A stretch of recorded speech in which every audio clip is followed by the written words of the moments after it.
The combat vault smelled like ionized metal, synthetic adrenaline, and the distinct tang of interspecies sweat. Elias Reed hated it here. Yet, as chief human liaison to the Galactic Combat Federation, he found himself in this neon-drenched hellhole 3 times a week. Another disappointing performance from Homo sapiens, announced the floating announcer drone, its voice modulator calibrated to maximum condescension. Better luck evolving next time. Elias winced as the scoreboard updated. Humanity, 0, everyone else in the goddamn universe, infinity +1, apparently. These weren't supposed to be death matches. The combat vault was established as a friendly competition after first contact revealed that most advanced species considered combat prowess a prerequisite for galactic citizenship. Humans had been struggling to prove themselves since day one. Your facial musculature suggests emotional distress, said Vox, the Centaurian diplomat whose exoskeleton gleamed under the harsh lights. Is it because your species is, objectively speaking, terrible at competitive combat? Thanks for the analysis, Elias muttered. Very helpful. The combat vault was a massive geodesic dome nestled in what used to be downtown Singapore. After the treaties were signed, Earth became the designated neutral ground for interspecies competitions. Good for tourism, bad for human dignity. The semi-final championship commences in 17 galactic minutes, announced the drone.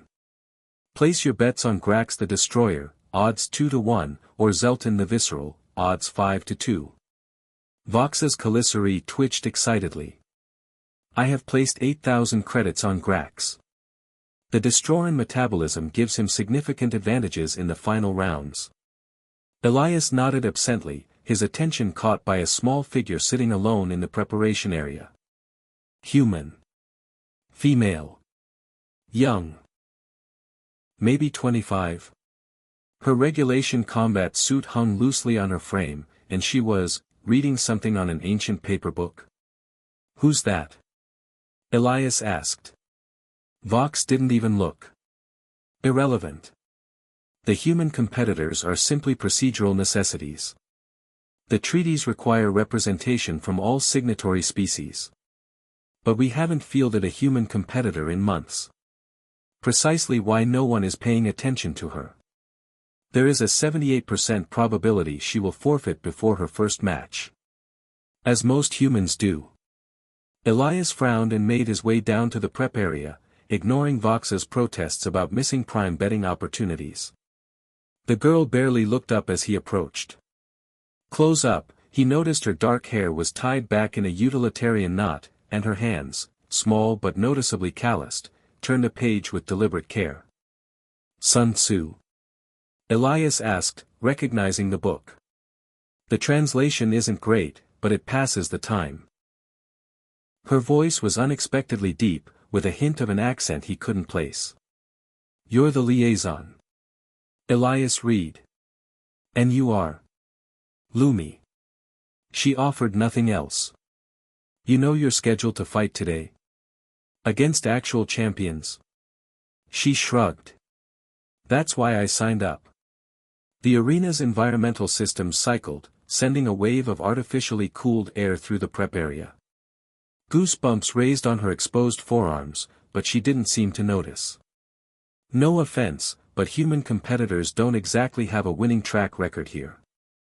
Elias tried to sound diplomatic. These aliens have evolved on high-gravity worlds, with natural weapons, redundant organs, exoskeletons. And yet, Lumi interrupted, they bleed. Something in her tone made Elias pause. The competitions aren't supposed to be lethal. Neither is existence. She finally looked up, and Elias was struck by her eyes, gray, like storm clouds, and completely devoid of nerves. But here we are. The announcer drone hovered nearby. Human competitor 7B, your preliminary match begins in 5 minutes. Your opponent is Kreth of the Vorn Hive. That's an insectoid warrior caste, Elias said quickly. They have chitinous plating that can withstand ballistic impact up to 2,200 newtons, but they have joint vulnerabilities and poor recovery from rotation.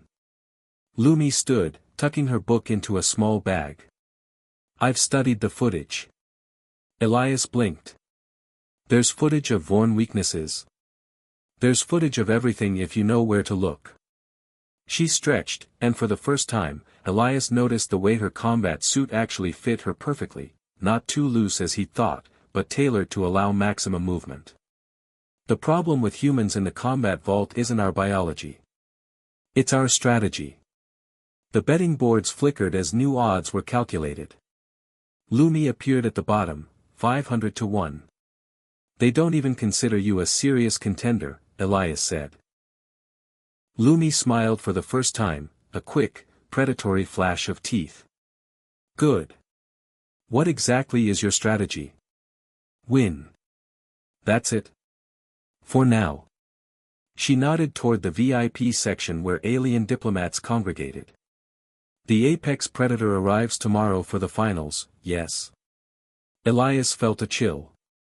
The apex predator was Vaxid royalty, a 9-foot-tall nightmare of evolved hunting adaptations who'd remained undefeated for 7 galactic years. "You can't seriously be planning to." 9 seconds, she said, cutting him off. "What?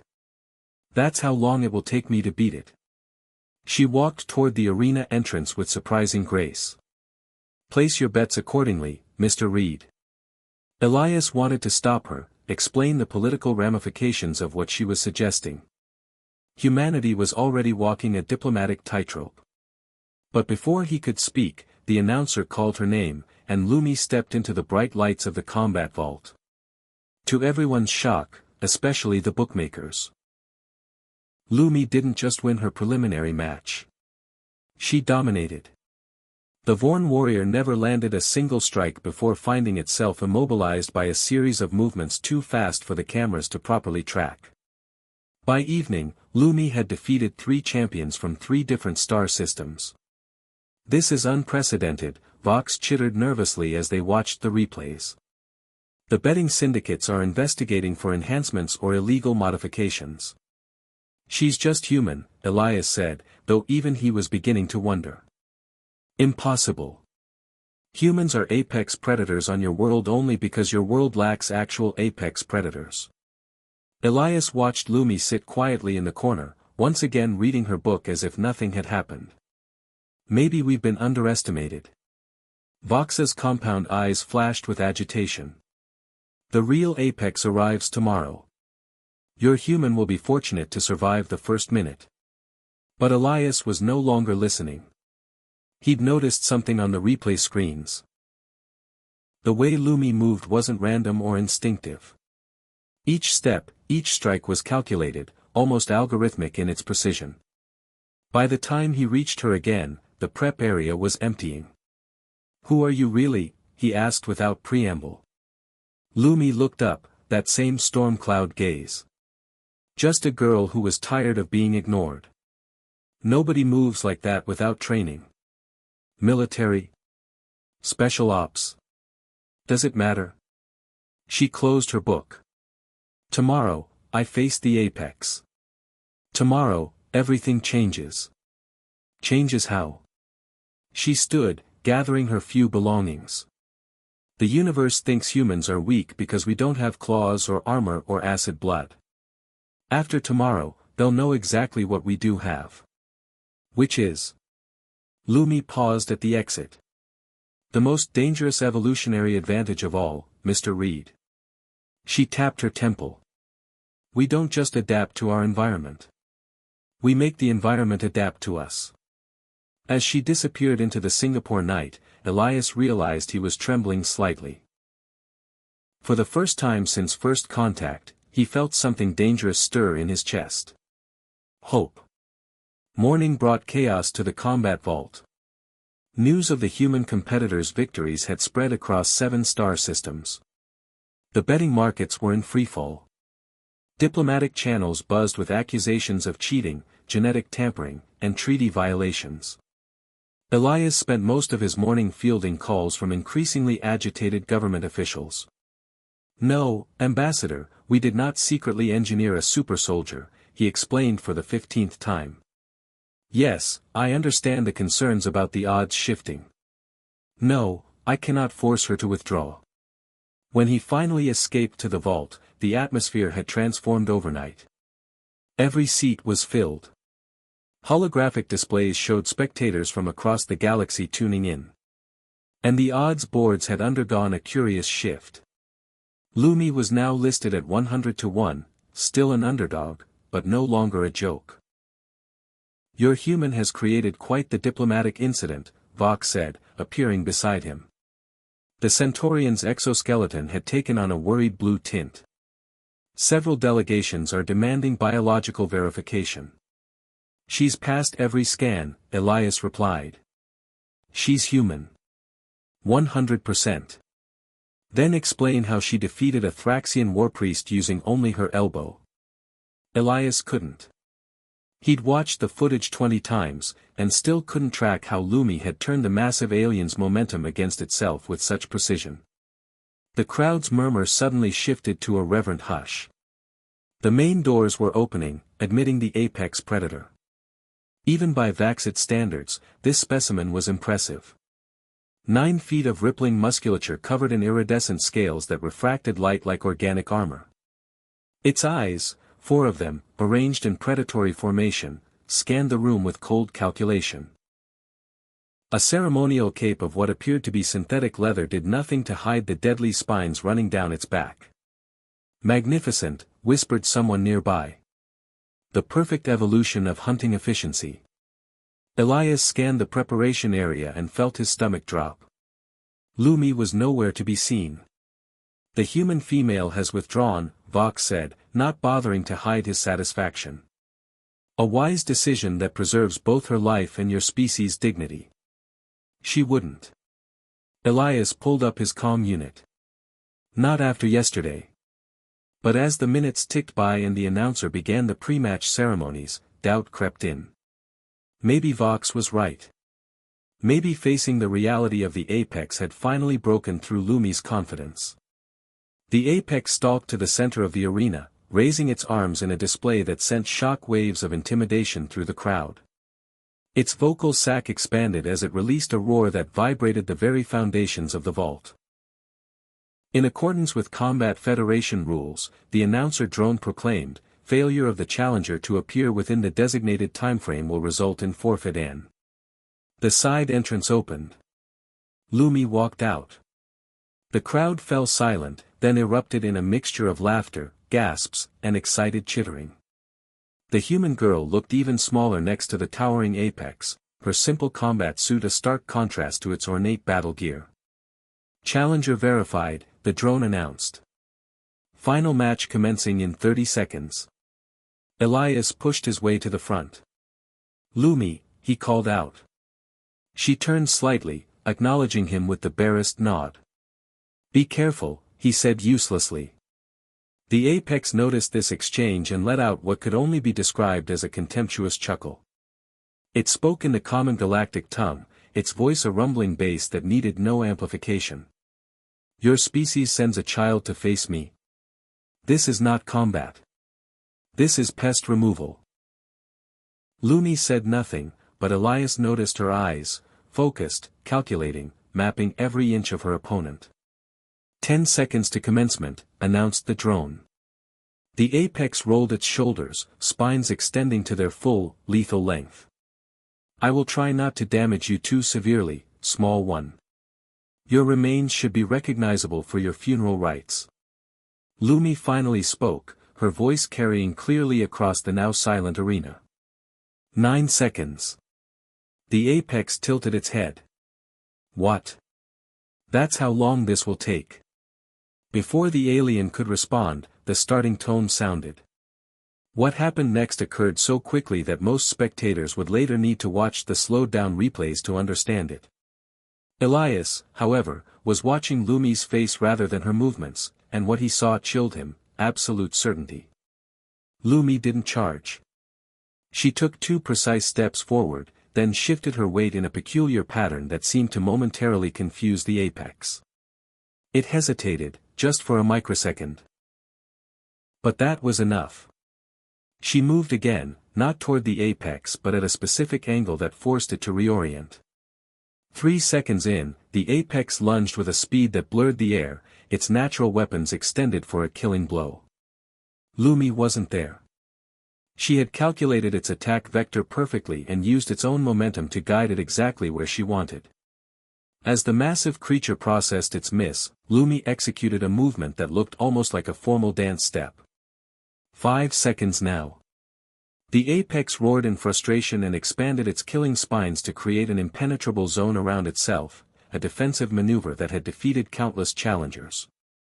Lumi slipped beneath its guard with mathematical precision, her hand touching specific pressure points along its spinal column in rapid succession. The apex's eyes widened in what could only be described as shock. 7 seconds. The crowd was on its feet now. Vox's exoskeleton had turned pale with disbelief. Lumi completed her sequence with a final touch to a specific nerve cluster where the apex's neck met its skull. The massive creature froze, then collapsed like a deactivated machine. 9 seconds, exactly as promised. The combat vault exploded in chaos.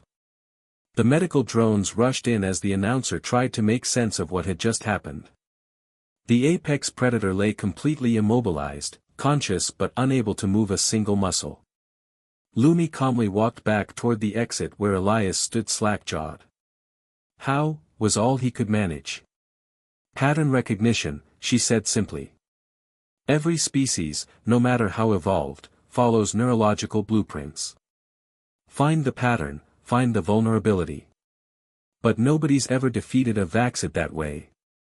Nobody's even identified their nerve clusters. Nobody bothered to look properly. She pulled her book from her bag, showing him pages of notes in the margins, diagrams, equations, observations from countless hours of studying combat footage. Humans don't have claws or exoskeletons, Mr. Reed. We have this. She tapped her temple again. The apex's movements follow a mathematical sequence dictated by its evolutionary advantages. Once I mapped it, predicting the counter-sequence was just a calculation. Around them, the diplomatic section had descended into pandemonium. Species that had dismissed humans as evolutionary afterthoughts were now demanding emergency conferences. The betting syndicates were collapsing under the weight of impossible payouts. You knew, Elias realized. You knew exactly how this would play out. Of course, Lumi said. That's humanity's real advantage. We don't just react, we anticipate. Who are you working for? Our government didn't authorize this demonstration. Lumi's expression softened slightly. No government. Just humanity. We've been letting them underestimate us, classify us as non-threatening curiosities. That ends today. As if on cue, Elias's comm unit exploded with priority messages. The Galactic Council was convening an emergency session. Earth's status was being re-evaluated. And most surprisingly, 17 diplomatic channels were requesting information on human combat methodologies, with offers of significant technological exchanges. You've changed everything, Elias murmured. Not yet, Lumi replied. But I've started the process. She nodded toward the arena where the still paralyzed apex was being carefully removed on a medical platform. The paralysis is temporary. But the lesson is permanent.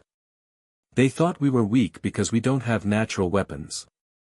They never considered that observation itself is a weapon. Vox approached cautiously, his exoskeleton now a respectful shade of deep purple.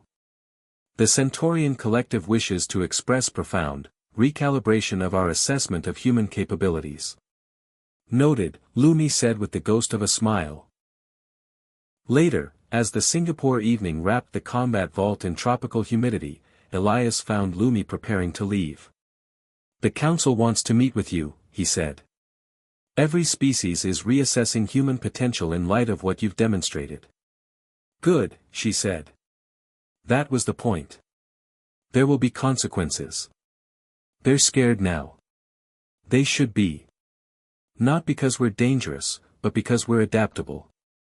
She shouldered her small bag. For too long, they've seen our physical limitations as weakness. Now they'll understand that our real evolutionary advantage is here. She touched her head. And here. Her hand moved to her heart. Where will you go now? There are other arenas. Other misconceptions to correct. She extended her hand, a very human gesture in this environment of alien protocols. Humanity needs to take its proper place at the galactic table, Mr. Reed. Not through intimidation, but through recognition of our unique strengths. As Elias shook her hand, he felt the weight of the moment. Something fundamental had shifted in humanity's galactic standing, all because everyone had ignored the quiet human girl in the corner until it was too late. 9 seconds, he mused. How did you know it would be exactly 9? Lumi's storm cloud eyes sparkled with something between mischief and wisdom. I didn't. But precise predictions make for better stories, don't they? And if there's one thing humans understand better than any species in the galaxy, it's the power of a good story. She walked away, a small figure against the massive architecture of the combat vault, leaving behind a new chapter in humanity's galactic narrative, one where being underestimated might just be our greatest advantage of all.